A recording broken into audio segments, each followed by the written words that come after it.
Path of Exile 2's newest patch has just launched, and with it also a free weekend. So whether you're playing the game for the first time or you're now coming to the game after having played maybe when it initially came out, or maybe you came in during one of the other big launches like the Huntress class or what have you, this is a great time to get brushed up on maybe a lot of skills or maybe a lot of things that you forgot about the game. In my typical fashion of running the knowledge in my videos, it's a little difficult to do that with a list style of tips, but you can just take a look in the description below. You're going to see all of my chapters, and I've just named those chapters according to pretty much everything that the game has to offer as far as the tips I'm going to cover. Just take a look at those. If none of them interest you, then this video is probably not going to be for you. I would say though, the biggest thing to that you probably don't remember if you've already played the game, or the thing that you probably don't know if you haven't played the game, is that you can teleport from checkpoint to checkpoint within a map. So go ahead and click on any checkpoint. It'll allow you to teleport within a map of already discovered checkpoints. These are different than the waypoints. Waypoints are going to give you from location to location within every single act. And also another big thing that you probably forgot about is the way that using Ctrl and Alt will manipulate large portions of the game. So pressing Ctrl when you're looking at a vendor and left clicking items will automatically sell or disenchant those items. Or if you're looking at a stash, it'll automatically stash those items. Versus Alt is going to be the button that's going to reveal more information about many things, allowing you to dive deeper. But that's a too long didn't watch this entire video. If that's all you wanted to know, then please feel free to go ahead and shut the video down. I want to be respectful of your time. Like I said before, you can jump ahead to any chapter that makes the most sense for you using those chapters, and again, the timeline and the description. Also, please don't forget to check me out on Twitch, where I'm streaming this game and plenty of other ones every Tuesday, Thursday, and Saturday around 10 a.m. Pacific Standard Time. Lastly, if you are heading out and you found the information in this video helpful, please don't forget to like, comment, or subscribe, as each one of those things, of course, helps me out in a huge way. But let's get started here on all the hot tips to help you get started or come back to Path of Exile 2. The first step I really want to get into is the power of the Ctrl and Alt button. This is probably a modifier that you might have forgotten about, but again, if you're new, this is going to really help you out in navigating a lot of the game's menus. So let's just kind of look at it in the scope of a vendor. We're going to come up to this vendor, go to disenchant items. I'm going to hold down Control, and I can just left click, and it puts things into this menu so I can quickly disenchant them. You can also hold down Alt to inspect things, which basically allows this, see this little tiny thing that says straw sandals? I hold down Alt, and a little pin appears right there. You can click that, you can move it around now, but I can also highlight anything that is underlined to give me more context about what that is or how it works.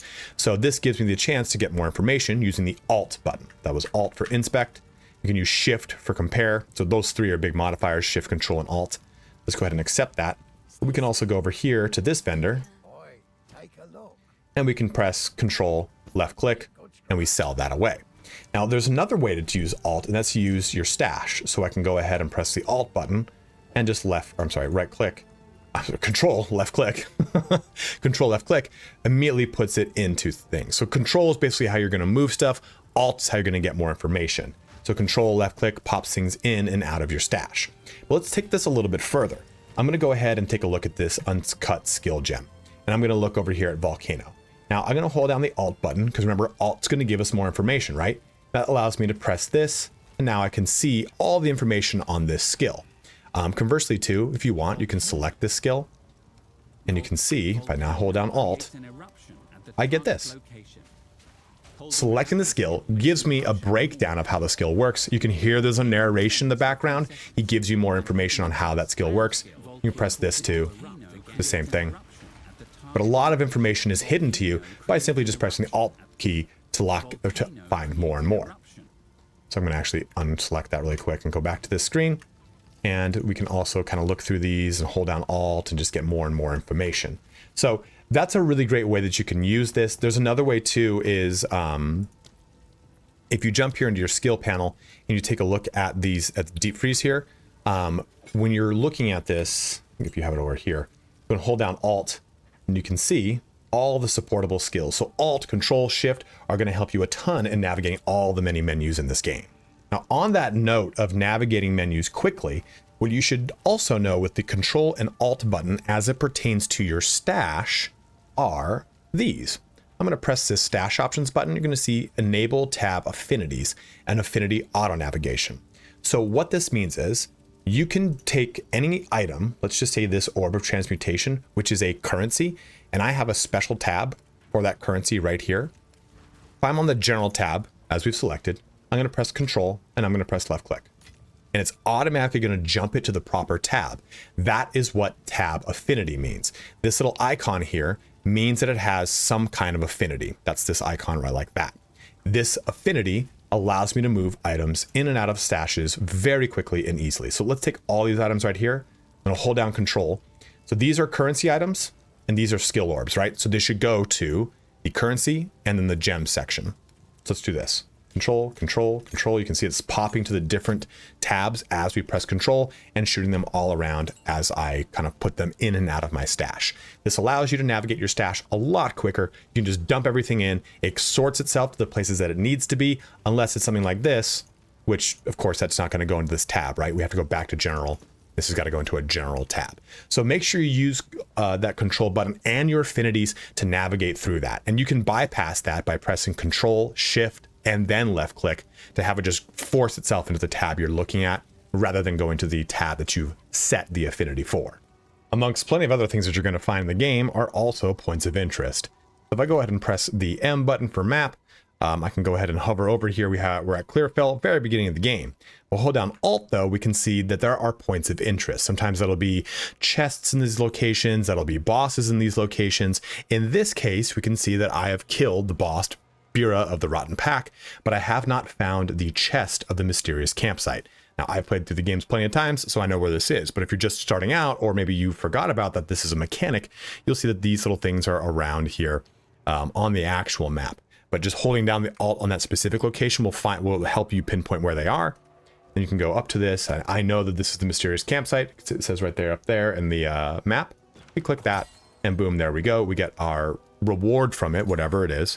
And then that crosses it off the list. So make sure you're doing these points of interest on the map as you progress through the game, if this is your first time or you're returning after a long time. Depending upon when you last played the game, you don't know, or maybe you do know, that there was checkpoint teleporting added in.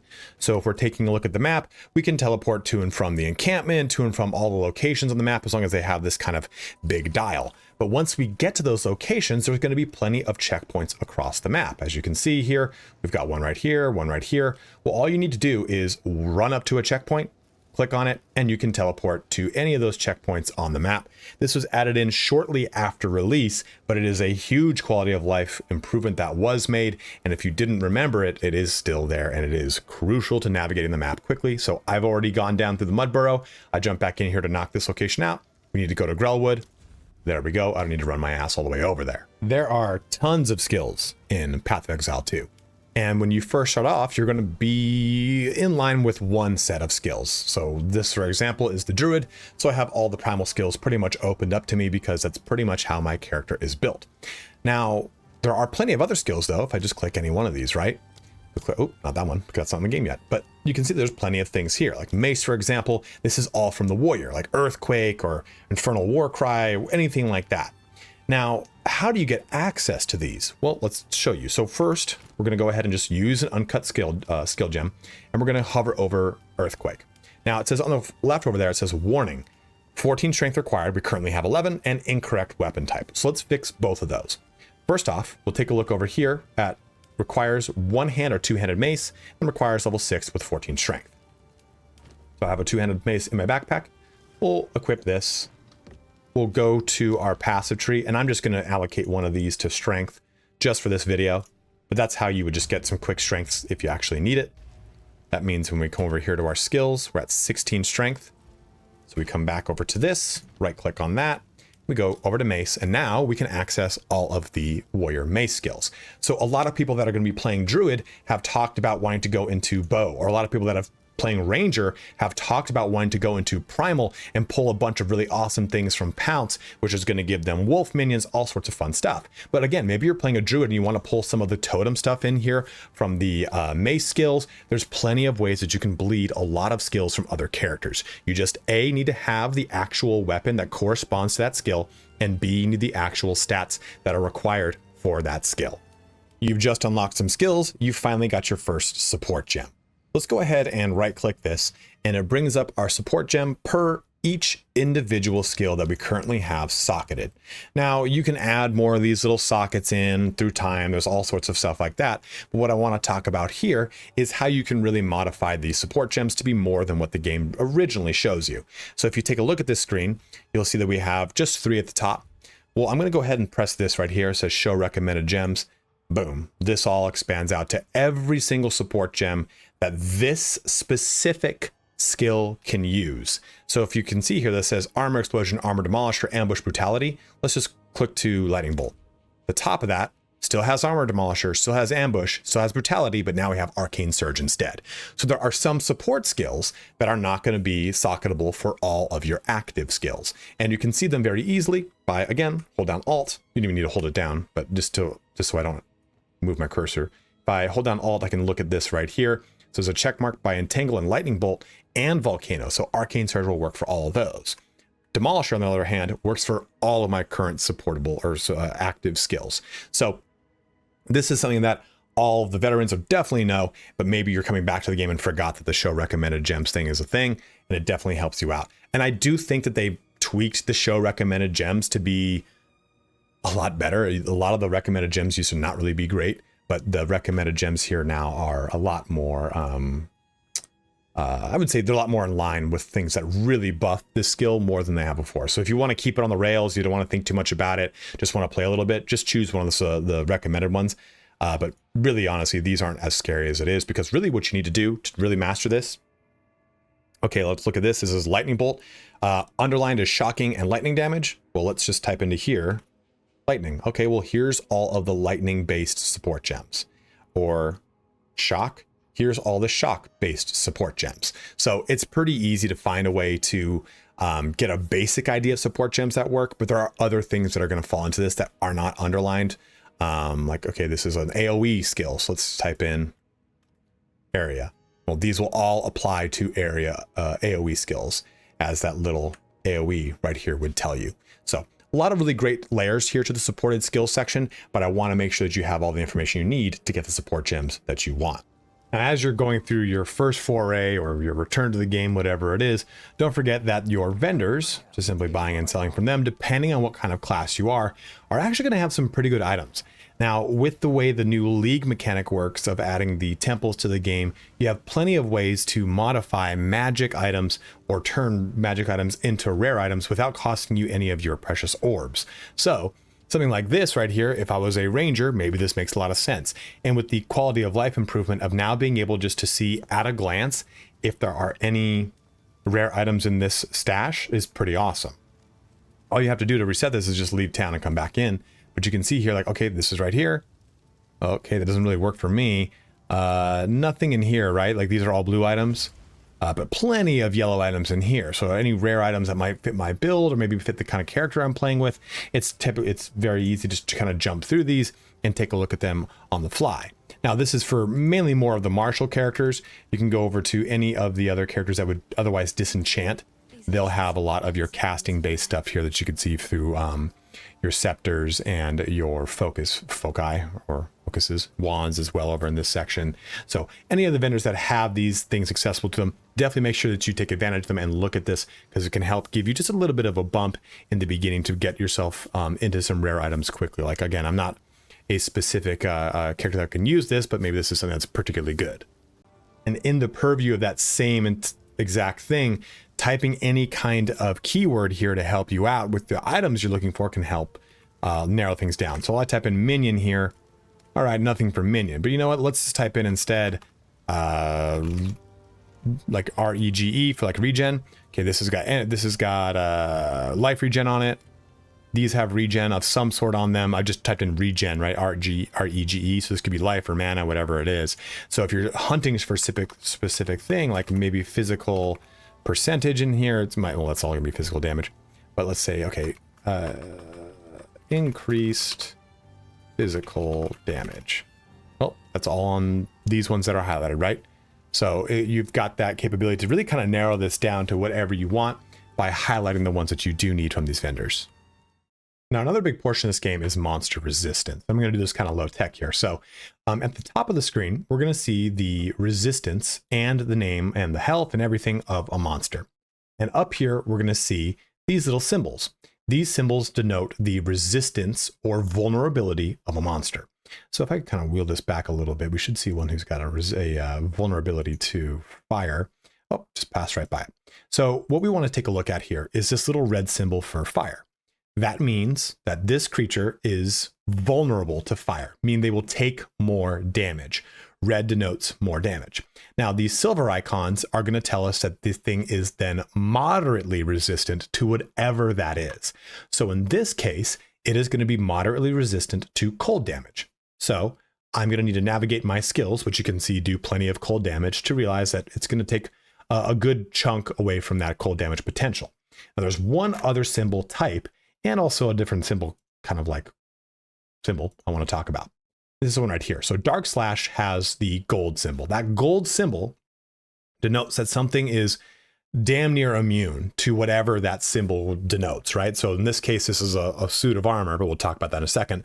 But if that was that snowflake that we saw earlier, or a lightning bolt or a fire, I know that I'm pretty much not going to do any damage with those respective elements onto this creature.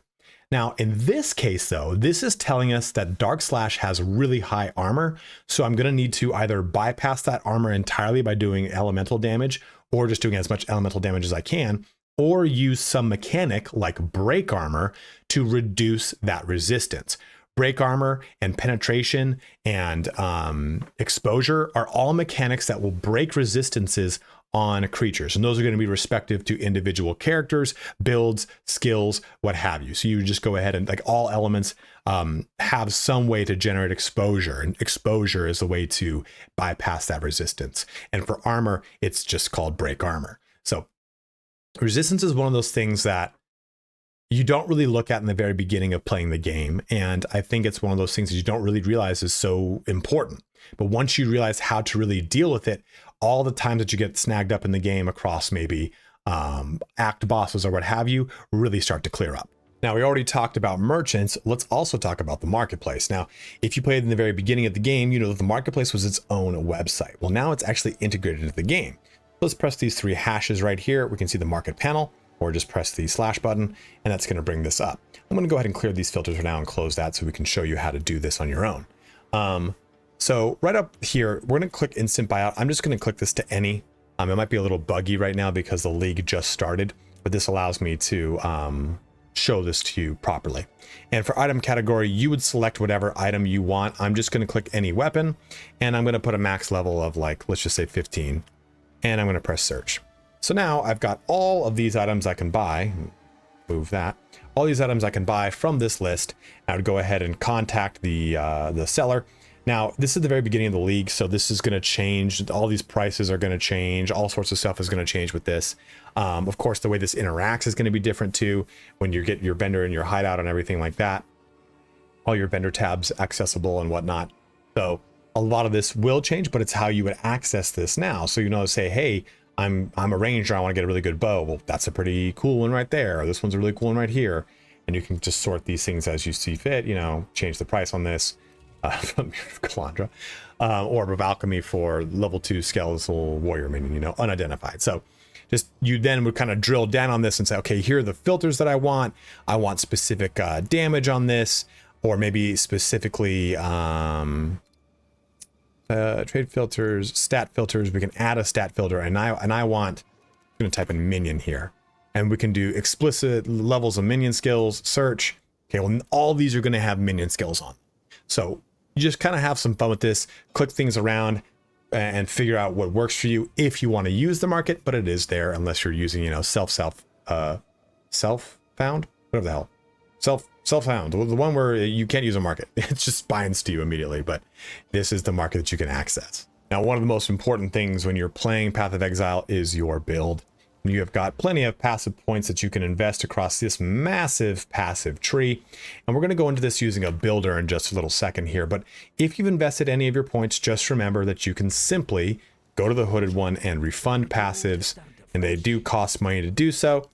You just simply refund all those passives and you can go ahead and invest them. Now, there's another conversation of weapon sets and all that kind of crazy action. But let me go over to Mobalytics to just talk very quickly about builds. So with a builder, you just kind of want to create a general blueprint of the way you want to go. So if you're playing maybe a Druid or you're playing maybe a Shaman, Druid specifically, then you want to focus on stuff like Rage, stuff like that. And you can do this in the game. There's a search bar at the top. But I really like to say like, okay, what are my Rage abilities? Cool. This is where all the Rage stuff is on here. Or like, you know, max Rage. This thing hasn't updated to show the current Druid stuff on here, so just ignore this for now. But my point is, use this thing to kind of give yourself a blueprint for how you're going to approach the game. Don't kind of get shoehorned into one way of saying, I guess I just got to go down this path. Just do this and go, okay, well, I know there's a bunch of stuff over here. Well, that's the way I'm going to go. And remember, I already showed you can refund all these passives. So play around with this, learn builders by just kind of typing in the certain keywords that you're playing with. Maybe you're playing a lot of cold spells, a lot of minion spells, a lot of lightning spells, a lot of fissure or jagged ground mechanics, AoE spells, all sorts of stuff. There's always something in the game that just tells you that's highlighted, it's underlined. Just type that into the search and you're going to quickly be able to make your own little quick build to jump through things or just push yourself through the game to get to a point that you maybe need a more quote unquote professional build or something like that, or you need to take some time and really build one out. But don't get too lost in this process if you're brand new to the game. This is a very overwhelming tree, but I promise if you just kind of take a look at it, you'll see these major like throwaways, like right here and right here, right? And then one on the outside. There's basically these big 3 highways that'll take you through the majority of the tree, and you'll use those highways to navigate to portions of the tree that you're maybe not close to. So let's say I want to go over here. Well, I could just simply use this highway right here to navigate that. You jump through these little ones and it's quick and easy to pop over to them, right? Like, so if I wanted to get this ability, you can see it makes a dotted line of where I would go. Maybe we want this ability over here. It's a lot easier to navigate than you think. Like right now I've got 123 points to invest. That put me down to 94. So it's not a bunch of points. It's still a lot, but still my point remains. It's easier than you think to navigate to those locations. And this whole tree is broken up into top is intelligence. The bottom left here is strength. This bottom right is strength and dexterity. I'm sorry, it's just dexterity. This section is strength and dexterity. This section is strength and intelligence. And this section is dex and intelligence. So they pretty much have, they're overlapping, right? Whatever's next to one of the base ones, intelligence, strength, or dexterity, is going to share it. So this one in the middle is strength over here, dex is over here, so it's strength and dex. Strength is over here, intelligence is over here, so strength and int. Dex and int, okay, well then this is dex and int together. So just look at this thing. It's not that scary, I promise. And I've got a bunch of videos that explain a lot of these mechanics. You can find them linked in the upper right-hand corner. But if you have any questions, if you're just jumping into this, you're just jumping back into this, maybe there's some tips that you've discovered or some tips that you've rediscovered that you, oh man, this was such a big thing I wish I had known earlier. Let it be known in the comments section below. A lot of people are going to be jumping in this weekend, and I think giving them a chance to jump in with their feet underneath them so they can hit the ground running is really going to help people stick with this game, which can otherwise seem very over the top. And I'm not the smartest action RPG player. I'm not by far. I watch plenty of other streamers, plenty of other content creators to get ideas for my builds or ways to play. So don't think that you're like, oh man, I'm terrible at this. I'm not good, and I make videos for this for my fucking living. So take some time. It is a challenging action RPG compared to like, say, like a Diablo or Last Epoch, and just let yourself, I guess, absorb all the mechanics, and then as you take your time, you'll really kick into this game and really learn to love it, because once you do, it is just so addicting. But as always, guys, thank you so much for watching here today. Have a good one and take care.